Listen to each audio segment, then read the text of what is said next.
Underground dialogue, we gon' tell the truth. We ain't scared like a lot of y'all. Matters who they are. Do we bow? No, not at all. Dropping bombs on this wicked world, so it gotta fall. Underground dialogue, we gon' tell the truth. We ain't scared like a lot of y'all. Matters who they are. Do we bow? No, not at all. Dropping bombs on this wicked world. You know what I'm saying? So I really want more young people to understand business and contracts before, because the music is the easy part. Yeah, you know, going with the talent. Yeah, the music is the easy part. That's but understanding the business side of it, understanding how to take full advantage of the opportunities in front of you, right? And the only way to really do that is to do it by yourself first. Yeah. Do it independently first. Get out there, trial and error. Come on, man. Learn the game, learn the steps, and make your mistakes when it's only $500 involved. Come on, man. $1,000 involved. Don't make those mistakes when it's hundreds of thousands of dollars involved. $1 million mistake. Yeah.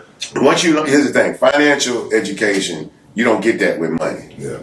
You don't get financial education when you get money. Right. You get money when you get financial education. Come on, man. That's how that works.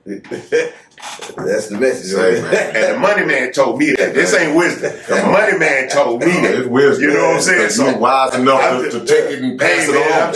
I thought I was doing something, man. I really thought I was doing it out here. And the man was like, well, you know, you are making, you know, good advances out here like that. But, you know, if you would have understood this earlier, you could have been here by now. Right. Wow. So my thing is, I'm not trying to keep it for me. Yeah. I want to put something in somebody's hands that will appreciate it. Right? That if you put this person in power, this person will employ the right kind of people. He will help give people jobs. He'll take some of the homies off the street. Right, you know? right. And when they blow up, they're going to come back and let people know you put them on. Right. That's how you're supposed to do it. So I turn down more features than I do. Yeah. Because everybody, if you're going to come in the game, and I know you're not moving right, I'm not going to say whether or not you belong, but you're not going to come in on my name and my reputation. Gotcha. That's the thing. You know what I'm saying? Some things is meant for people whether I'm involved or not. Yeah. You know what I'm saying? But I got a reputation of how I move in the world, and the people I associate with represent my reputation. Yeah. So every nigga I give a verse, I in effect give him a cosign. And I can't be co-signing everybody because I don't know what a lot of these niggas gonna do with that cosign when they get in the game. Bun was with it when he wait a minute. I just went to the studio, dropped 16, I left. What did you see in Jeezy when you gave him that cosign? Now here's the funny thing. Jeezy came around twice. Jeezy was initially in a group of demos that I was given when I first became, so Face became the president of Def Jam South. Face hired me as an A&R for Def Jam South. And so there were artists that he had already signed, and then there were artists they were looking at. So they gave me a bunch of demos, and Jeezy was actually one of those demos. But this was before, you know, he was who he is now. Like, this was the very first image of him, and it just didn't, I was just like, well, this ain't ready. And he'll tell you himself that back then he was not ready. You know what I'm saying? But then maybe a year and a half, 2 years later, he came back to me through a good friend of mine, my partner D-Money from Decatur. D-Money like, hey, I got this young nigga I'm working with. You know, I think he can do something. You know what I'm saying? So that's when we did the song We Getting Money. And at the time, he was associated with Big Meech, and so they brought me into that situation. We all was making, and they was really trying to do music. So, you know, I'm really trying to show them the way to kind of transition from one thing to another, you know. And Jeezy got it, Meech got it, but they just didn't have enough time. Meech didn't have enough time to make it work. By that time, the people was already on it. You know what I'm saying? But man, his intentions was genuine. Like, you know, there's not. I had, you know, at the thing I said we got to give it up to the money man, right?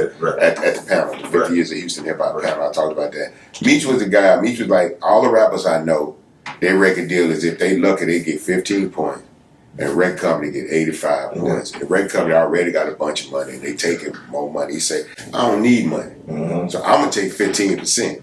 15% ought to recoup all the money I spend. He's saying then the artists get to 85%. I don't need no rap money. We get money. You know what I'm saying? I just want to see people win. I couldn't knock that. I couldn't knock that. I want to support. I want to support that as long as that would go. You know what I'm saying? So, you know, I say all of that to say that, you know, sometimes, you know, things come around. And look, if I had signed him, to Def Jam South, it might have put him on a whole different trajectory. Yeah. It might not have even put him in position to take advantage of things the way he did, because where he was, the first demo for him was what he thought people might have wanted to hear from him rap.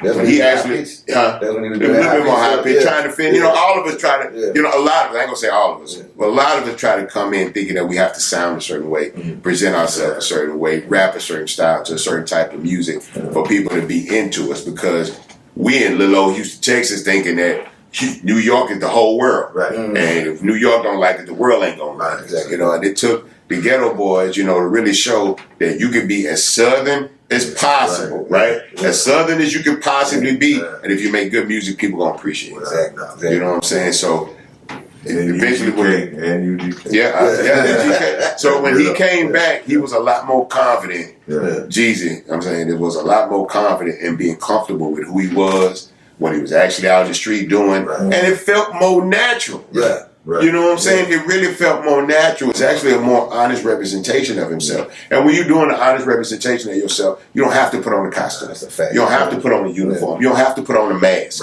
and a wig. You can just wake up in the morning.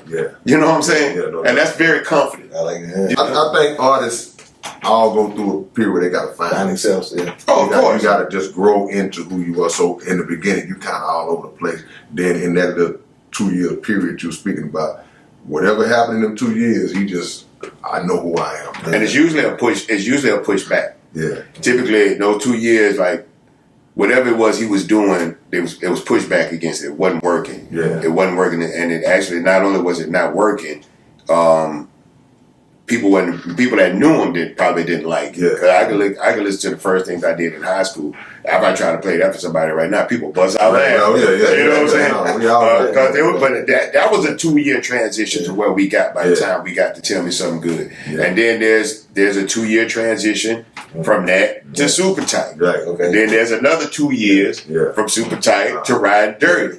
Right? And then that for me was when I really was like, I want to be the best rapper. Yeah. Not the best Southern rapper, not the best Texas rapper. Come on, I want to be the best rapper. Come on, man. You know what I'm saying? And I tell people, I have to tell this. I don't even like when people say that, man. You Texas now, man. No, I don't want to be the in the best pool here. with everybody, bro. Yeah. What's up, man? It's your big brother K Reno, and check this out, man. The Underground Dialogue podcast is offering advertising opportunities, man. You can promote your business, you can promote your video, your song, whatever it is that you have, man.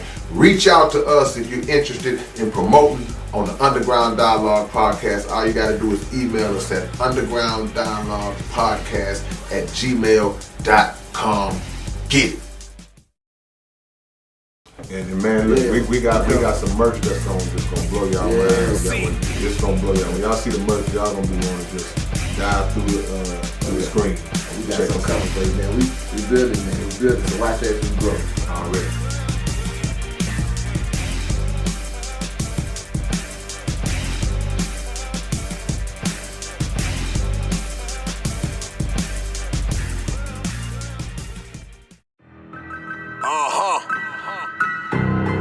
I wonder if they ready. They ain't ready to have this conversation. Or these kind of conversations. But guess what? We gonna have them anyway. Underground dialogue. We gon' tell the truth. We ain't scared like a lot of y'all. Matters who they are. Do we bow? Not at all. Dropping bombs on this wicked world, so it gotta fall.